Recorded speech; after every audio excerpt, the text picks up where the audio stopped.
Hi, this is the fifth lecture of the advanced course on geostatistics, focused on spatial uncertainty assessment. This lecture is about characterization of categorical variables, and it is divided in two parts. In part one, this one, we'll see methods for local inference of categorical variables in the geostatistical framework. In the second part, the next one, we'll see the stochastic simulation of such variables.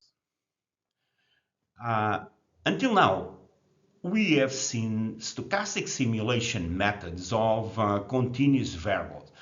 Now we are going to handle categorical variables, also referred as qualitative variables, which refers to categories with no order relation between them, like we used to have between continuous variables. This is lithologies, ore types, rock types, and so on. For example, in geological environments, so in a mining resource, we usually define what we call ore types, which are type of ore with different geological content, geological characteristics, and with different treatment as well. Okay, these are here you can see is illustrated two ore types of a sulfide copper deposit. Or we can find also rock types, define the rock types. Rock types are types of rock with different internal properties, petrophysical properties, different porosity and permeability. Those two properties condition the fluid flow through those rocks. So it is important to divide in different rock types. Or we can also find the categorical variables in different types of contaminated sediments of soils. A combination, like I said here, a combination of maximum allowable concentrations of concentration of a set of contaminants can determine the contaminant categories for remediation. Okay, in short, categorical variables can take one of a limited set of values corresponding to categories like lithologies, rock types, ore types, contaminated sediment categories, and so on. So, a categorical variable can be derived from the classification of a numerical continuous variables. For example, high porosity, low porosity, high grade content, low grade content, and so on, through a predefined result, or can be arbitrarily considered as a group.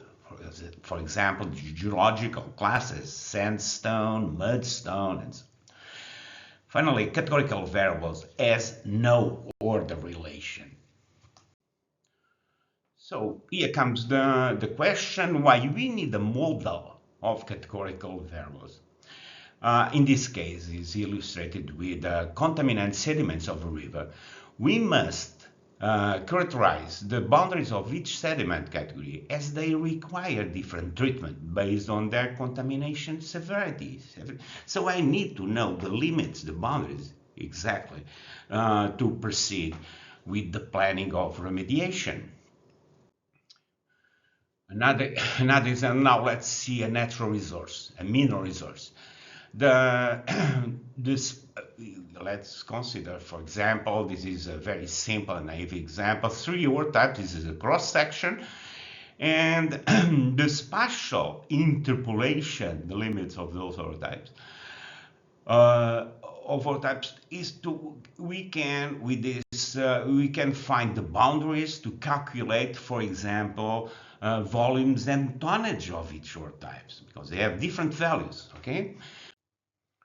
Or in this situation, let's activate this.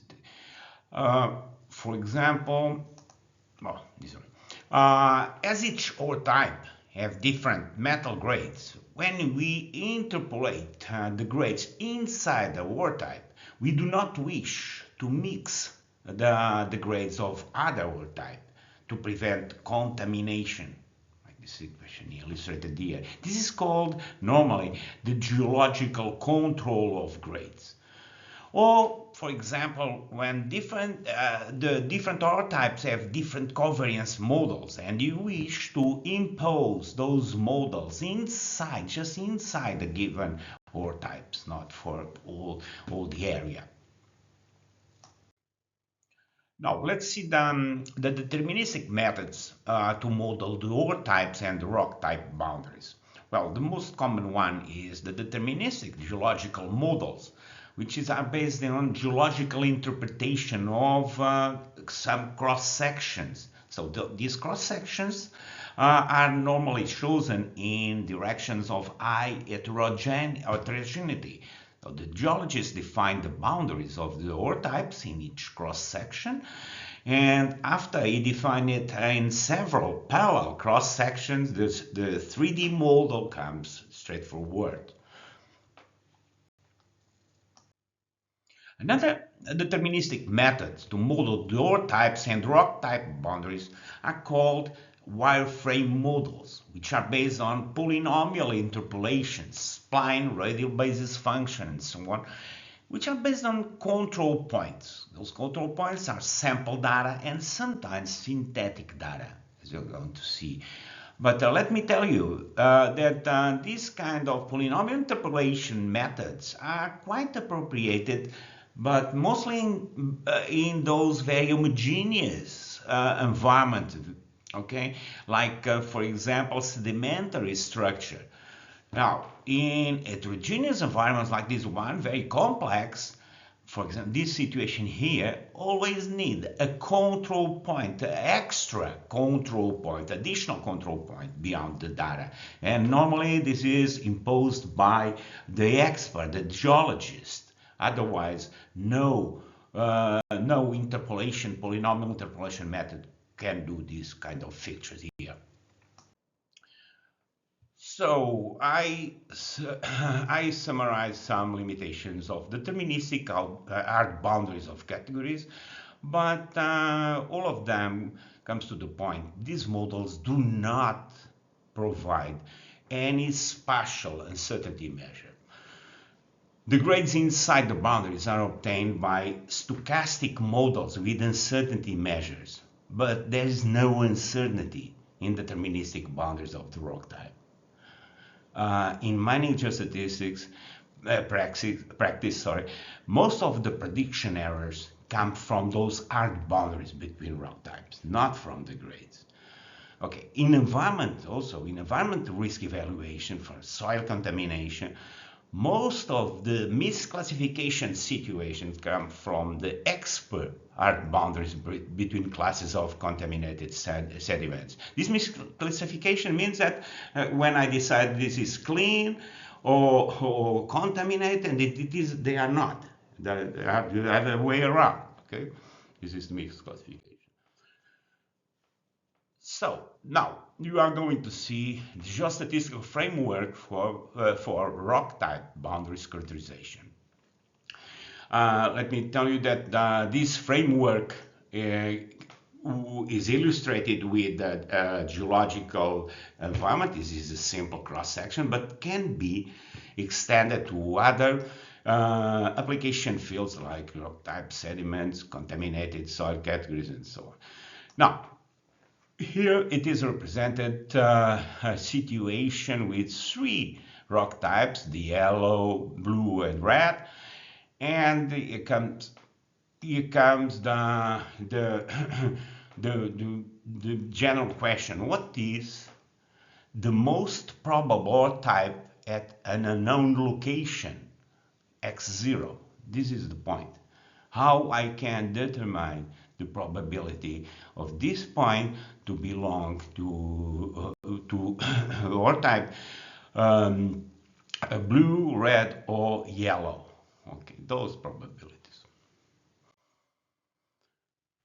So first, in a geostatistical framework, suppose we are going to interpolate the first category, the first ore type A, the red one.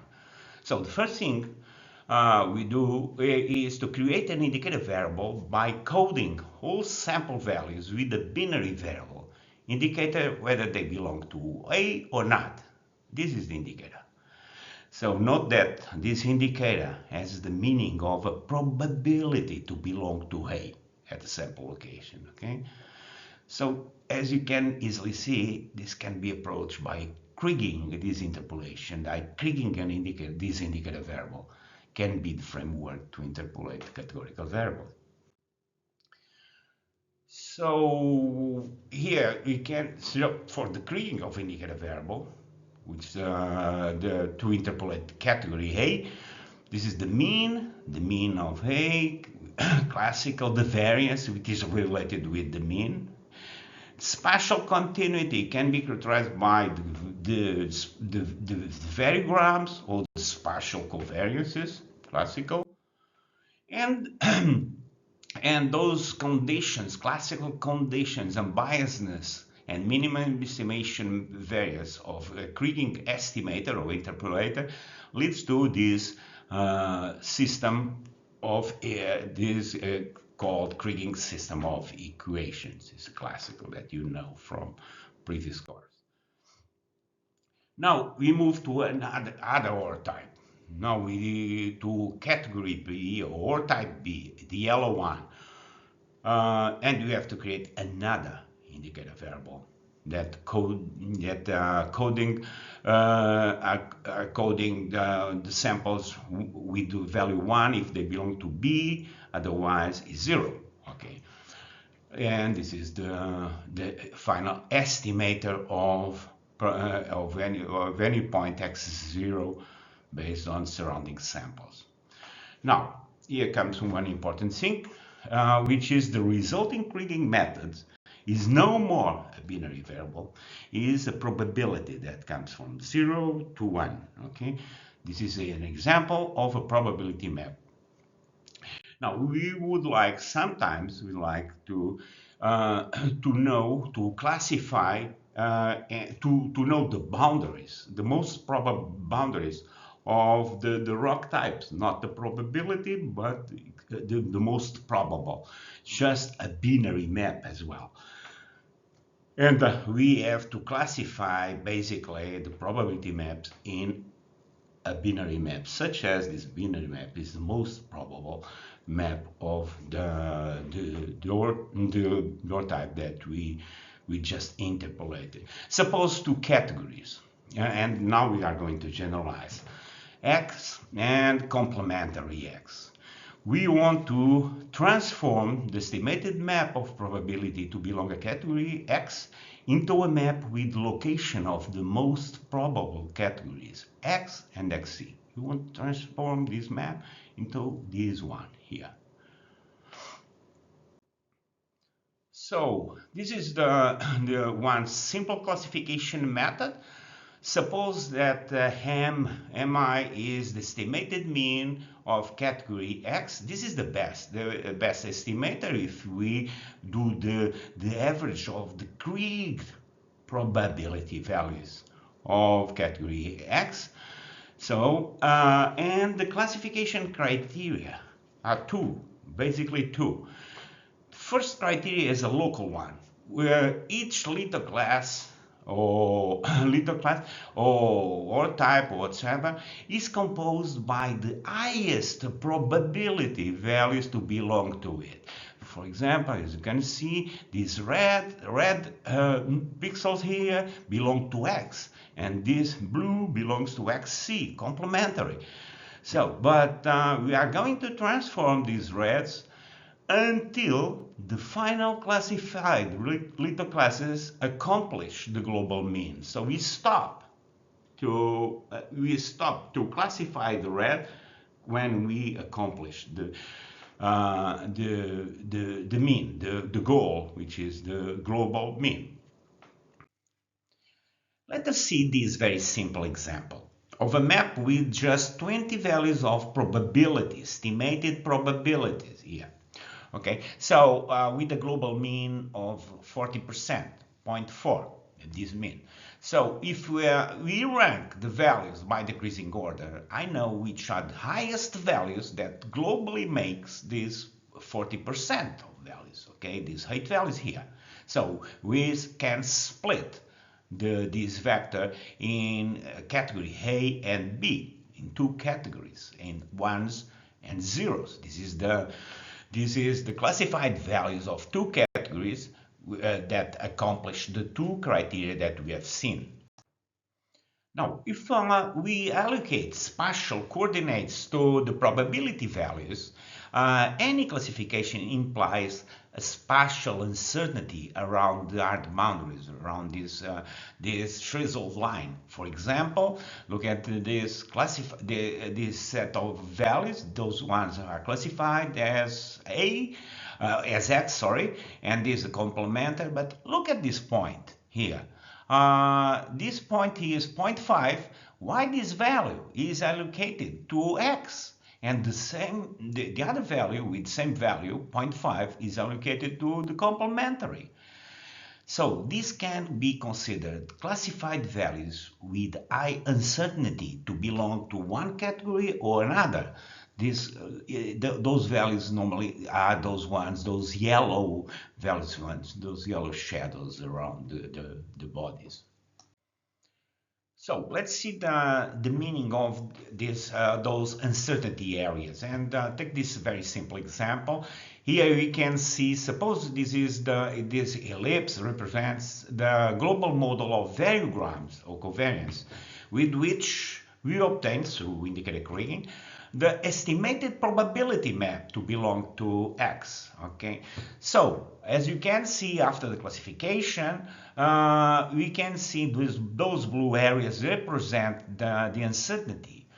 Low uncertainty areas, these ones, very thin lines here, it means that they are in accordance with the local sample values. The global model is in accordance with the local sample values. Okay, so but those large areas of uncertainty means that the global model that we have, this continuity model, is not in accordance with the local sample values. There's some kind of uncertainty, high uncertainty, and those values, for sure, they have the probability estimated values around 0.5 and so on. Okay.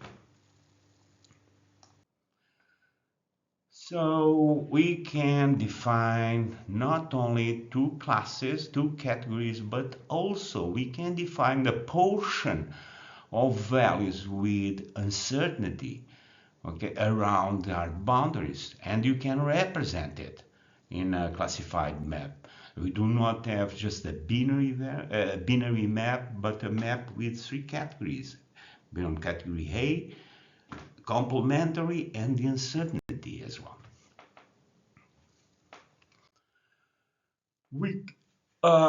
Let me tell you that this framework can be extended to classification of a set of more than two categories, suppose three or more. Sorry. So we do the same, exactly the same formalism. We create each indicator separately. We create three probability maps, and those probability maps can be classified in the most probable location of each categories. Okay. And the criteria is exactly the same. So we evaluate the mean of each category, and the classification criteria here is a local criteria. Each little class is composed by the highest probability values to belong to a given category, and the final classified categories must accomplish the global probabilities. But in this, now coming back to the illustrative simple case, we can see that we can apply the criteria to those three vectors for class 1, class 2, and class 3, and we split them according to the means, the global means here. But if one point, the same point, same location, spatial location, can belong to two categories, it means that it is allocated to the category with the highest individual probability, this one. Okay, this point is allocated to category 2 and is removed from category 3. After it is removed, the next point moves upwards to these categories. Okay. And in the same way, we can define around the hard boundaries of each category, you can define uncertainty areas. Okay, the same way we did in the two categories example, two classes example. So let me tell you that all this methodology framework can be applied, as I said, to any categorical variable in environment, in with rock types, and so on.